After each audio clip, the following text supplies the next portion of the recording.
এই যে ভাই চলে আসছে গড়গড়া মাস্টার বাড়ি শ্রীপুর থেকে। তো ভাই মূলত ওইখানে আমাদের আরেকজন কাস্টমার তাকে বলছে এখানে আসার জন্য, তাই না? আচ্ছা আচ্ছা। তো ভাই ব্যবসা করার আগে আপনি কি কাজ করতেন? আমি গার্মেন্টসে জব করতাম। গার্মেন্টসে জব করতেন? আবার বলছিলেন প্যান্ট শার্টের দোকানে চাকরিও করছেন? প্যান্ট শার্টের দোকান ছিলাম। আচ্ছা আচ্ছা। গার্মেন্টসে কোন সেকশনে কাজ করছেন? Operator. Swing operator? Swing operator. কতদিন ধরে কাজ করছেন? এই তো 4 বছর। 4 বছর। মানে প্যান্ট শার্ট গেঞ্জি কি বানায়? প্যান্ট শার্ট গেঞ্জি জ্যাকেট সব। মানে আপনি সুইং এর সব কাজ পারেন? সুইং এর সব কাজ। আচ্ছা আচ্ছা। তো এই ব্যবসা শুরু করলেন তাই তো? জি। আচ্ছা।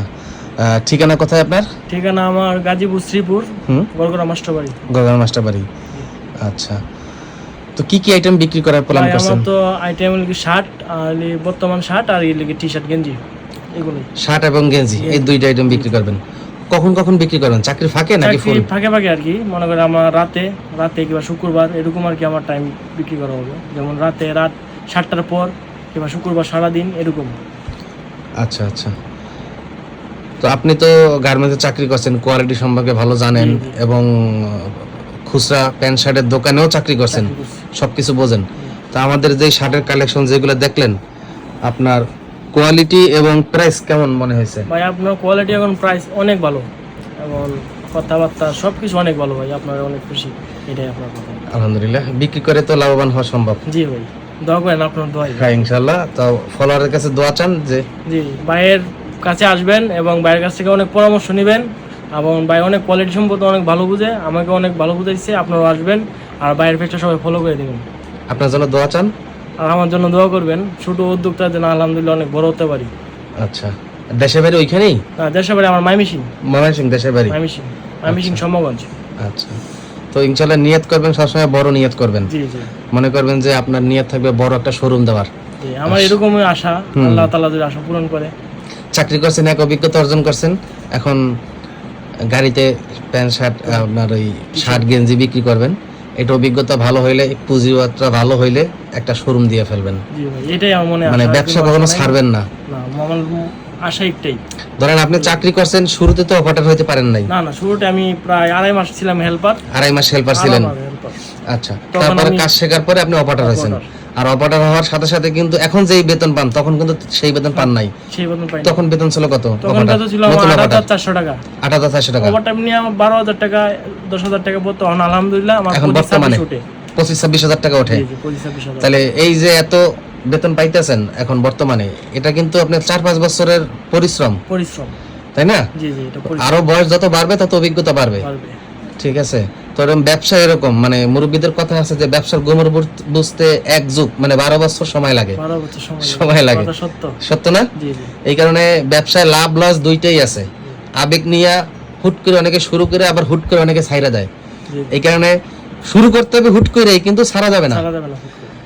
ছাড়া যাবে না। আপনি এই চাকরি করার ক্ষেত্রে অনেক ফ্যাক্টরিতে গেছেন, অনেক জায়গায় গেছেন, অনেক জায়গায় ধরা খাইছেন, অনেক কিছু জানছেন, বুঝছেন, শিখছেন, ঠইকে শিখছেন, তাই না? ঠইকে শিখছেন না? অনেক ঠকছেন না? অনেক ফ্যাক্টরি এমন আছে যাইয়া 2 দিন কাজ করে পরে কাজ করতে পারেন নাই, চলে আসেন, ভালো লাগে নাই, সুযোগ সুবিধা আছে না? তো এটা অভিজ্ঞতা একদিনে অর্জন হয় নাই, 4-5 বছরের অভিজ্ঞতা হয়েছে, তাই না?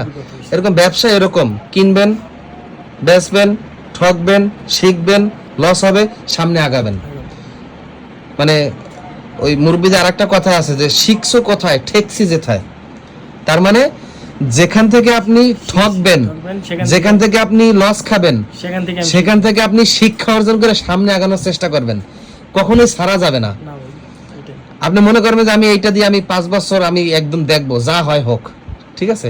তারপর আস্তে আস্তে আপনার অভিজ্ঞতা বাড়বে, তারপর আপনি বিজনেস সামনে আগানোর চেষ্টা করবেন। ধরেন আপনার জন্য বেশি প্লাস পয়েন্ট, আপনি যেহেতু নিজে সুইং অপারেটর, এখন কয়েকটা মেশিন কিনা নিজেও কিন্তু ফাঁকে ফাঁকে সেলাই করতে পারেন। পাশাপাশি গ্রামে গিয়া নিজে কয়েকটা মেশিন কিনা সেলাই করতে পারেন এবং পাশাপাশি গ্রামে যে গরিব দরিদ্র পরিবারের যে মহিলারা আছে তাদেরকে কাজ শিখেও আপনি ওইখানে কাজ করাইতে পারেন। এটা হচ্ছে ভবিষ্যৎ পরিকল্পনা। তখন আপনি ওই এলাকায় পাইকারিও করলেন, আপনার দোকানে খুচরাও বেচলেন। এটা কিন্তু ধৈর্য লাগবে, ধৈর্য লাগবে। আর আপনার পরিবার কখন আপনাকে সাপোর্ট করবে? যখন আপনি সফলতার দিকে আগাবেন তখন সাপোর্ট করবে। এই শুরুতে নতুন উদ্যোক্তাদের ব্যবসা করার জন্য পরিবার সাপোর্ট করে না, তারা মনে করে কি যে ওর দ্বারা সম্ভব না। কিন্তু যখন সে সফলতা পায় তখন বলে যে না আমি জানতাম যে তুই আমার ছেলে না, তোর দ্বারা সম্ভব। পরিবার হলে এটা হচ্ছে আলুর দোষ, ঠিক আছে? কিন্তু বিদেশে যাওয়ার নাম করলে সবাই টাকা দিতে চায়, সবাই টাকা দিতে চায়, আত্মীয় স্বজন পরিবার সবাই দিতে চায়, কিন্তু ব্যবসা শুরু করলে কেউ টাকা দিতে চায় না। দেশের এমন পরিস্থিতি, মানে চাকর হও, উদ্যোক্তা হইও না। চাকরি মানে তো চাকর, চাকর অন্যের অধীনে চাকরি করা, তাই না? আর ব্যবসা মানে হলো স্বাধীনতা, নিজের ব্যবসা নিজে, নিজের অফিসে নিজেই বস, নিজেই মালিক, নিজেই কর্মচারী, সব নিজেই। এই কারণে ব্যবসায় অনেক রিজিক আছে এবং বরকত এবং সুন্নত।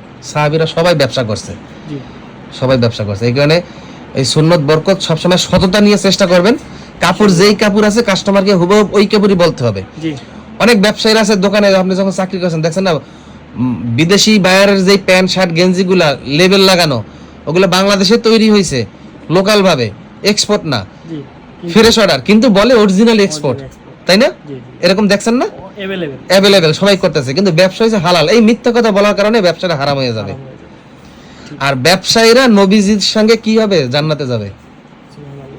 সৎ ব্যবসায়ীরা, বলা হচ্ছে সৎ ব্যবসায়ীরা নবীজি এবং সাহাবীদের সঙ্গে কি হবে?